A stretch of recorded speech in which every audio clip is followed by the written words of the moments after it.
হে জঙ্গলের শক্তিধর জাদুকর, আমাদেরকে একটি উপায় বলুন। এই হিংস্র জাতির হাত থেকে আমাদের রাজ্যকে কিভাবে রক্ষা করব? এই হিংস্র দানবের হাত থেকে আপনার রাজ্যকে রক্ষা করার একটা উপায় আছে। সেটা হলো আপনার রাজ্যের 4 প্রান্ত থেকে 4 রঙের চট্টি জবা ফুল নিয়ে আসতে হবে। জবা ফুল দিয়ে তাদেরকে কিভাবে ধ্বংস করব? ওই জবা ফুল আগুনে ফেলে দিলে যে ধোঁয়া তৈরি হবে, সেই ধোঁয়া তাদের চোখে গেলে তারা নিজেরাই নিজেদের শত্রু মনে করবে। তারপর তারা নিজেরাই নিজেদেরকে ধ্বংস করে ফেলবে। কালকেই আমার রাজ্যের সৈন্য পাঠাচ্ছি, তারা সেই ফুল নিয়ে আসবে। না, এই 4টি ফুল কোনো সাধারণ সৈন্য আনতে পারবে না। তাহলে এখন উপায় কি? একজন সুপার পাওয়ারওয়ালা বীর পুরুষ লাগবে, যে পশুদের ভাষা বুঝতে পারে, কারণ ওইখানে ধাপে ধাপে অনেক বিপদ অপেক্ষা করছে।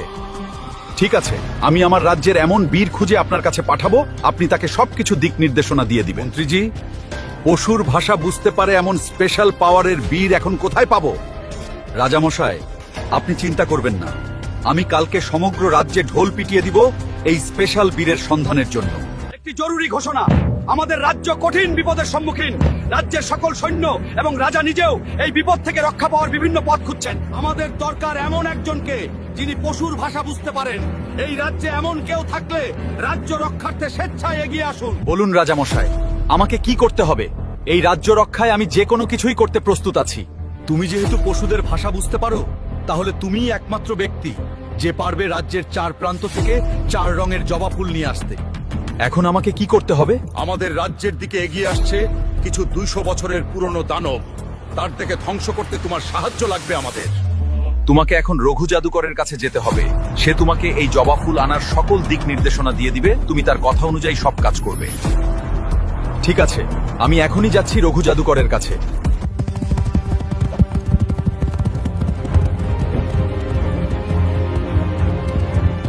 জাদুকর মশাই, আমাকে আমার রাজ্য রক্ষার উপায় বলুন। কিভাবে দানবদের আক্রমণ থেকে আমি আমার রাজ্যকে রক্ষা করতে পারবো? তোমাকে প্রথমে দক্ষিণ দিকের শেষ প্রান্ত থেকে একটি নীল রঙের জবা ফুল নিয়ে আসতে হবে। সেইখানে পদে পদে তুমি অনেক বিপদে পড়বে।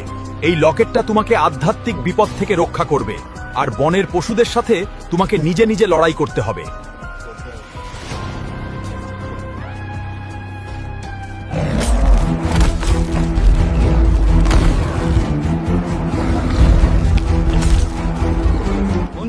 আমাদের রাজ্যের একপাশে হিংস্র দানবগুলো আমাদের কিছু সৈন্যকে ঘায়েল করে রাজ্যের দিকে এগিয়ে আসছে। তোমাকে যা করার তাড়াতাড়ি করতে হবে।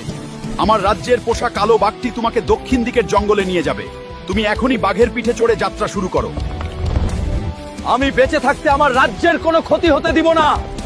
বাঘ, আমাকে তাড়াতাড়ি দক্ষিণ দিকের জঙ্গলে নিয়ে চলো।